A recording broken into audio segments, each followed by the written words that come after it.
In the summer of 1958, a young Army lieutenant drove off into the California night and was never seen again. Weeks later, his car turned up abandoned in the scorching emptiness of Death Valley with no trace of its driver.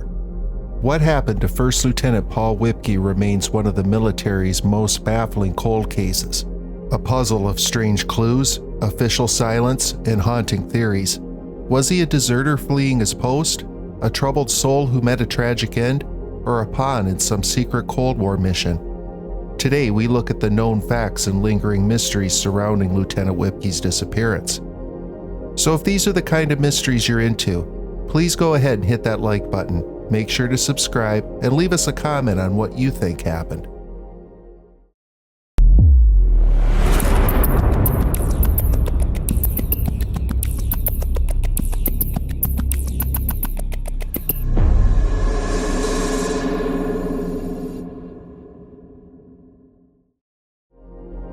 Paul Whipkey was no ordinary soldier. By 1958, at age 26, he had earned a reputation as a dedicated and exemplary Army officer. An ROTC honor graduate and trained pilot, Whipkey served as both a company commander and an aviator in the U.S. Army. Stationed at Fort Ord, a military base on the California coast, he was the kind of officer who seemed destined for a bright career. Those who knew him say Whipkey was clean-cut, disciplined, and fiercely loyal, the perfect soldier according to his friends and family. There was nothing in his character to suggest he would ever abandon his post. In 1957, a year before he vanished, Lieutenant Whipkey was assigned to a temporary duty that would later take on an eerie significance. He participated in atomic bomb testing at Camp Desert Rock in Nevada, piloting an observation plane during a series of nuclear detonations. Like many servicemen in those tests, Whipkey was exposed to radioactive fallout. In the months after, he suffered puzzling health issues, unusual dark blotches and growths on his skin, and a general decline in well-being. The normally strong and cheerful officer lost a considerable amount of weight and grew uncharacteristically anxious and depressed. Several months before his disappearance, the 26-year-old had all his teeth removed and was fitted with full dentures, likely due to radiation-related damage. His fellow officers noticed a dramatic change.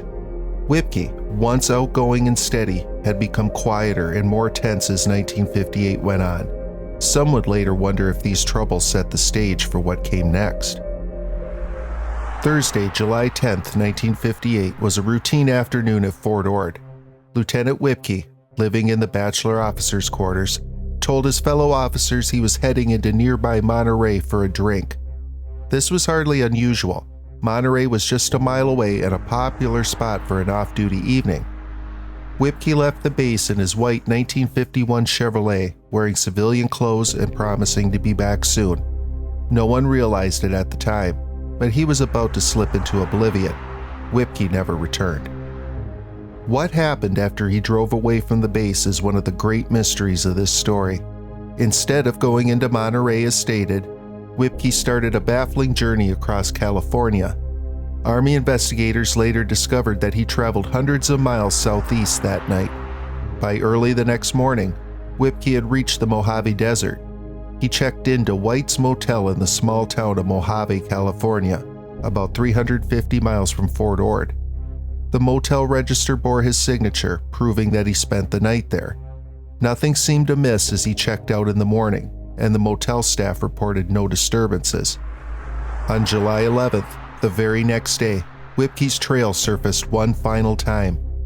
A gasoline receipt later found in his car showed that he bought 14 gallons of gas in Mojave. It appears that after refueling, Whipkey drove north into the vast wilderness. This would be the last confirmed act of Paul Whipkey. The young officer, for reasons unknown, ventured toward one of the most remote and unforgiving places in America, Death Valley.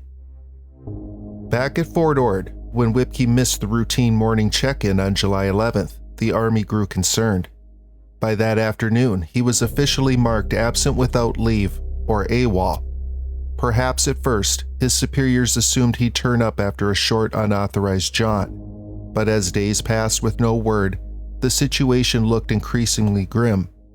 For a month, Whipkey's disappearance remained an uneasy mystery around the base. Then, according to military procedure, 30 days after he vanished, the Army changed his status to deserter. In their eyes, Lieutenant Whipkey had willfully abandoned his post, a serious offense that carried a stigma utterly at odds with his record. It was now early August 1958, and a cloud of confusion and disbelief hung over those who knew the diligent young officer. 5 weeks after Whipkey went missing, an unexpected discovery brought the case back into the forefront. On August 17, 1958, a state fish and game warden patrolling a remote corner of Death Valley spotted a lone vehicle off a desolate dirt track. It was a white Chevrolet, abandoned in the middle of a harsh, sun-scorched nowhere, 42 miles from the nearest town. The car's doors were locked, the keys still in the ignition, and there were no obvious signs of foul play or a struggle. Checking the license plate, authorities discovered it was the car of Lieutenant Paul Whipkey, the missing officer from Fort Ord, nearly 500 miles away. Inside the car, Whipkey's personal belongings were found neatly stowed. His suitcase, clothing, and even his dog tags lay inside, as if he had carefully packed for a trip. The vehicle itself was in working order with fuel in the tank and not stuck or broken down. Strangely, on the ground nearby was a pile of cigarette butts. But why was that odd? Because those close to Paul knew that he didn't smoke at all. Whoever had been lingering by that car in the desert, chain-smoking under the brutal sun, likely wasn't Paul Whipkey. Even more perplexing, an eyewitness, a rancher passing through, would later report that he saw Whipkey's car being driven about a week earlier by a man in a military uniform. This was odd since Paul had left the base in civilian clothing. The implication was chilling. Someone else may have been driving Whipkey's car in the desert long after he vanished. In the wake of the car's discovery, the Army's handling of the case raised more questions than answers. Instead of mounting a massive search or at least providing answers to the family, the response was oddly muted. In fact, the Army didn't even begin a search for Whipkey's remains until some 8 or 9 months later, an unusually long delay for finding a missing officer. By the time a belated search effort took place in 1959, any tracks or traces in the shifting desert sands were long erased. From the start, Whipkey's older brother, Carl, suspected something was off about the Army's behavior. On July 11, 1958, literally the morning after Paul failed to show up for muster, 2 soldiers came and hastily cleared out Lieutenant Whipkey's room at Fort Ord. They packed up everything, including personal letters and belongings, and prepared it to be shipped to his family. Military regulations require notifying the next of kin before an absent soldier's effects are removed, but the Whipkey family got no such notice. Carl only learned weeks later that his brother's quarters had been emptied almost immediately.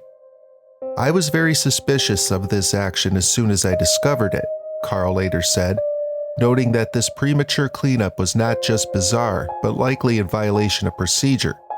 To Carl, it felt as if the Army already knew Paul wasn't coming back, as if someone had written him off within hours of his disappearance.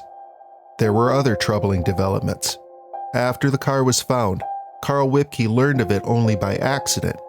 He had placed an informal call to an enlisted man he knew at Fort Ord, asking if there was any news.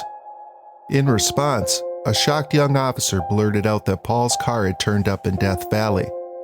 But within half an hour, that soldier nervously called Carl back, saying the information was classified and not to be shared. It seemed the fact of the car's discovery was being kept quiet, at least initially. Meanwhile, Paul's commanding officer at Fort Ord, Lieutenant Colonel Charles Lewis, was equally baffled by the situation. He later recalled his surprise that Whipkey was quickly labeled as a deserter. "I found it almost unbelievable that he would be classified as a deserter. I was told to shut up and drop it," Colonel Lewis said, describing how his superiors warned him away from digging into the case. The message was clear: don't ask questions. With official channels providing little information, Carl Whipkey took it upon himself to investigate. Over the ensuing decades, he would doggedly pursue his brother's fate, gathering documents and enlisting help. In 1977, nearly 19 years after Paul vanished, Carl filed Freedom of Information Act requests to agencies like the FBI and the CIA. The results only fueled his suspicions. The FBI responded, after a long delay, that it had destroyed its file on Paul Whipkey's case in December 1977, just as Carl's inquiry was underway. The CIA said that it could find no records at all pertaining to Lieutenant Whipkey. To a determined brother, these dead ends smelled of a cover-up.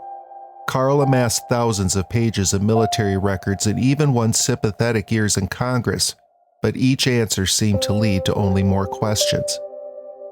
At last, in 1982, the Whipkey case saw an official breakthrough, albeit a cryptic one. Under pressure from the family and possibly influential supporters, the Army Board for Correction of Military Records convened a 3-day hearing to review Lieutenant Paul Whipkey's status. After nearly 24 years, the Army acknowledged that calling him a deserter might have been unjust. The board's conclusion was both definitive and inexplicable. They ruled that Paul Whipkey had died on July 11, 1958, the day after he disappeared, and that his unauthorized absence was excused as unavoidable. His death incurred in the line of duty, not due to his own misconduct. In other words, Whipkey was posthumously cleared of wrongdoing and effectively declared a victim of a tragic accident or fate. The Army issued a certificate of honorable service and changed his status to died in the line of duty. Yet the board provided no explanation for exactly how he died, offering only a theory that he may have wandered out into the desert and succumbed in the extreme heat. They admitted the shifting sands might have buried his remains beyond hope of recovery. This official reversal gave the Whipkey family validation of Paul's honorable service, but no real closure. Even the board seemed to hint at deeper uncertainties, describing Whipkey's absence as unavoidable, a curious term for an incident they suggested was accidental. To Carl Whipkey, this felt like a partial truth at best. "The government knows what happened to my brother," he insisted in a 1983 interview. "They can't shake me of that." By now, Carl had formed his own theories about Paul's fate, far different from the Army's official line. Over the years, several major theories have emerged to explain Lieutenant Paul Whipkey's disappearance. Each paints a very different picture of the man's fate. The initial conclusion of Army authorities in 1958 was that Whipkey deserted, that he willingly walked away from military life. But could that be true? Those who support this theory suggest that Whipkey might have been under personal or professional stress that drove him to disappear. It's known that he had been through the harrowing experience of nuclear tests and was possibly suffering ill health and anxiety. The Army's official report at the time speculated that Whipkey, distressed about his assignment, drove to Death Valley and wandered off into the desert to die. In essence, they suggested a form of suicide or mental break under the unbearable strain. Desertion in this narrative isn't about cowardice or disloyalty, but a desperate escape from his troubles. However, nearly everyone who knew Paul Whipkey discounts the desertion idea. His brother, his friends, and his commanding officer all stated that Paul was profoundly devoted to his duty. He had no known motive to abandon his career, no legal trouble, no financial problems, nothing indicating he wanted out. He also made no apparent preparation for a life on the run. His bank accounts were untouched, and he left behind personal effects one would take if starting anew.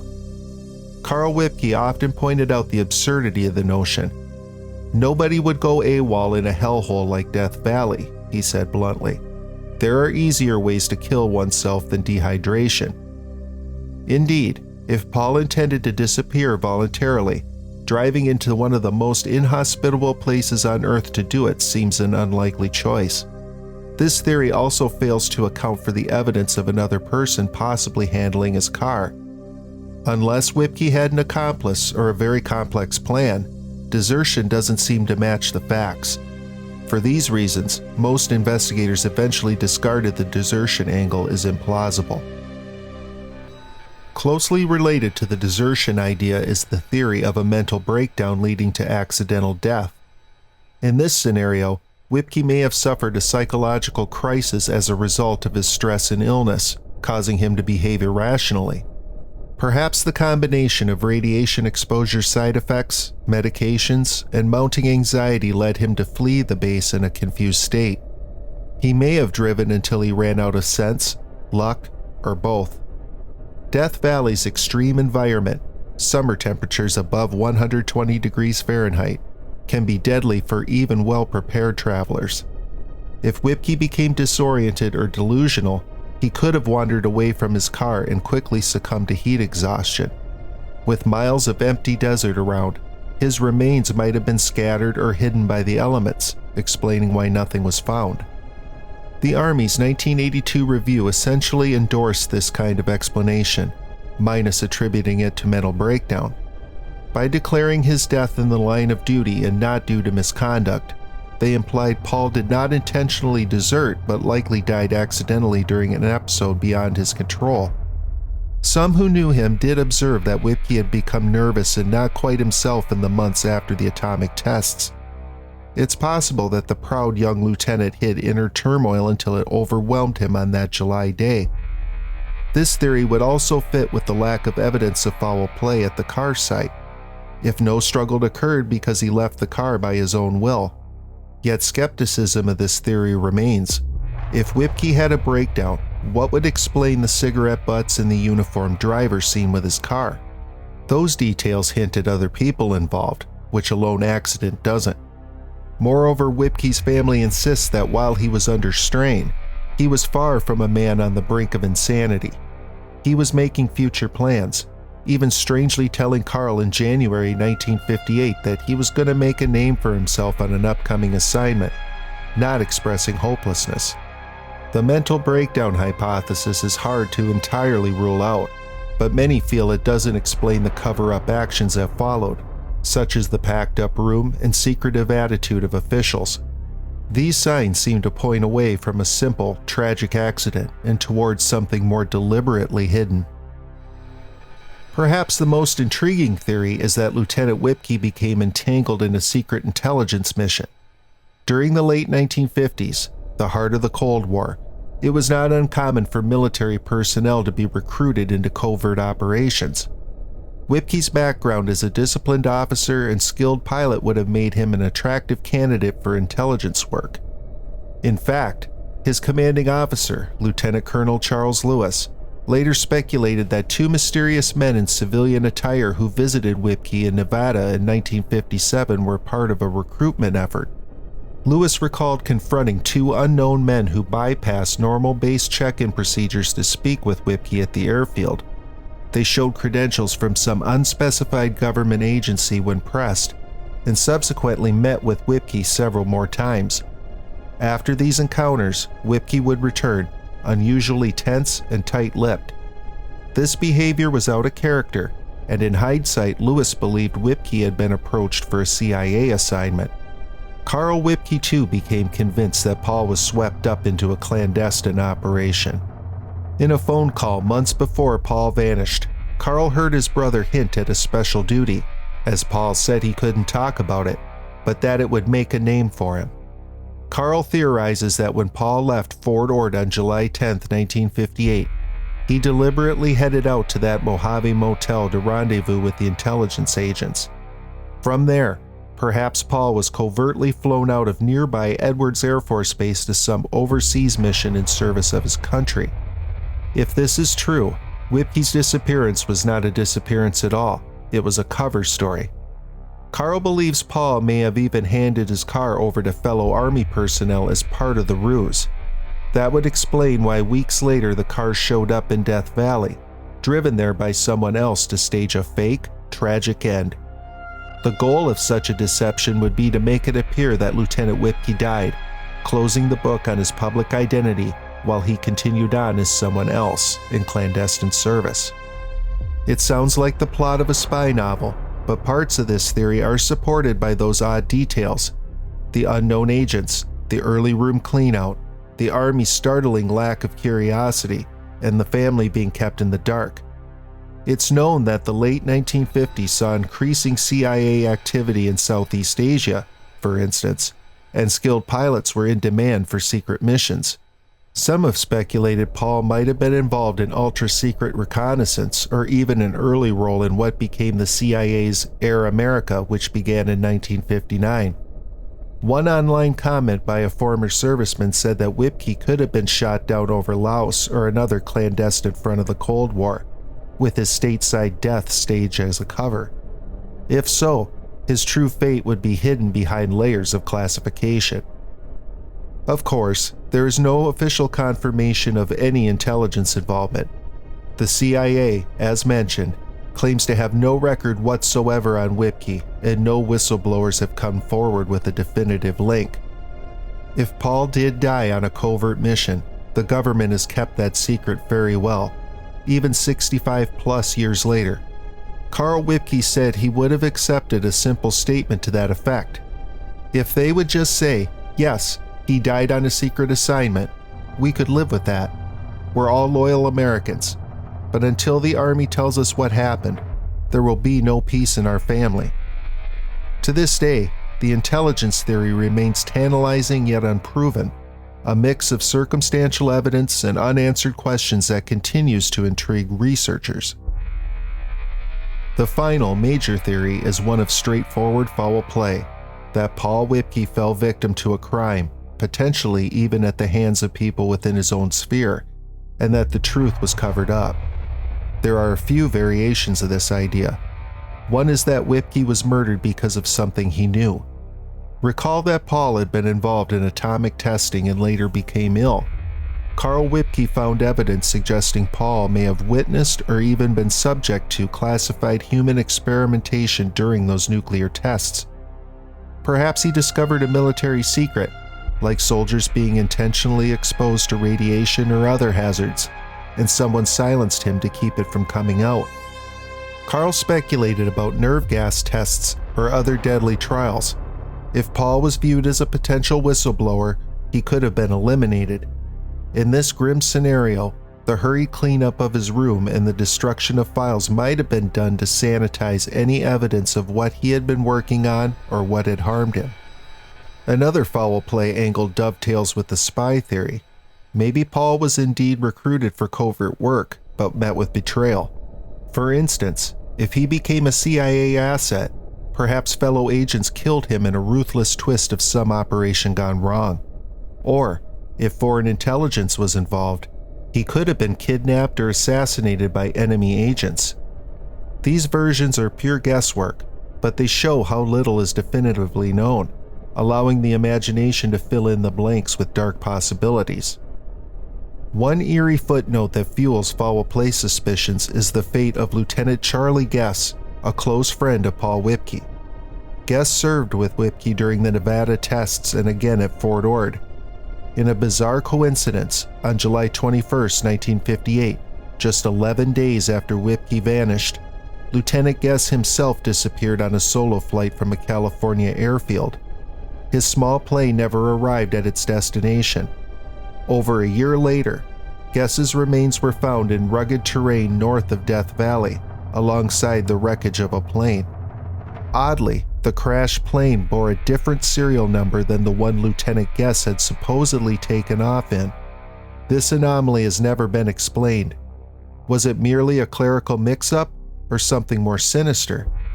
While there's no confirmed connection between the two men's fates, the near timing and geographic proximity are hard to ignore. It's almost as if an invisible hand plucked both Whipkey and his friend out of existence in that fateful month of July in 1958. To the Whipkeys and others, these kinds of coincidences smell like part of a larger cover-up. In the end, the foul play theory, whether implicating a secretive government plot or unknown killers, highlights the gaps in the story. If someone did harm Lieutenant Whipkey, they left behind a scene engineered to look like he simply disappeared into the desert. The truth, if far darker, remains locked away behind layers of official opacity. As one put it, if the powers that be know more than they're letting on, why not at least offer a credible story? Instead, we're left with a mystery that merely adds to the sense that something is off. The lack of transparency has only fed the suspicions of foul play. Paul Whipkey's disappearance remains an unsolved riddle, frozen in time. All we know for certain is that a capable and principled young officer drove away from his base one day and never came back. In the nearly 7 decades since, his family, and now historians and curious investigators, have been left to sift through fragments in search of the truth. The U.S. Army finally admitted that Whipkey died in service of his country, but how and why are questions they've never answered. His body has never been found, and his file holds more questions than answers, especially since crucial documents were destroyed or possibly hidden. The case of Lieutenant Paul Whipkey stands as a stark example of the mysteries of the Cold War era, a time when the clash of superpowers often bred secrets upon secrets, sometimes swallowing individuals whole. It represents the anguish of families who wait decades for closure, only to receive vague answers. Carl Whipkey devoted the rest of his life to finding the truth, accumulating evidence and pushing officials for honesty. He passed away in 2019, still without the complete answers he sought. His quest, however, made sure that Paul Whipkey's story would not be forgotten. Today, historians and enthusiasts continue to discuss this strange disappearance. It raises important questions about trust in institutions and the lengths to which authorities might go to protect information or reputations. Was Paul Whipkey a casualty of a secret program, a man who died heroically in silence? Or was he simply a victim of tragic circumstance whose story was mishandled and obscured by bureaucracy? The truth may be out there, in some classified file, or lost to the desert sands.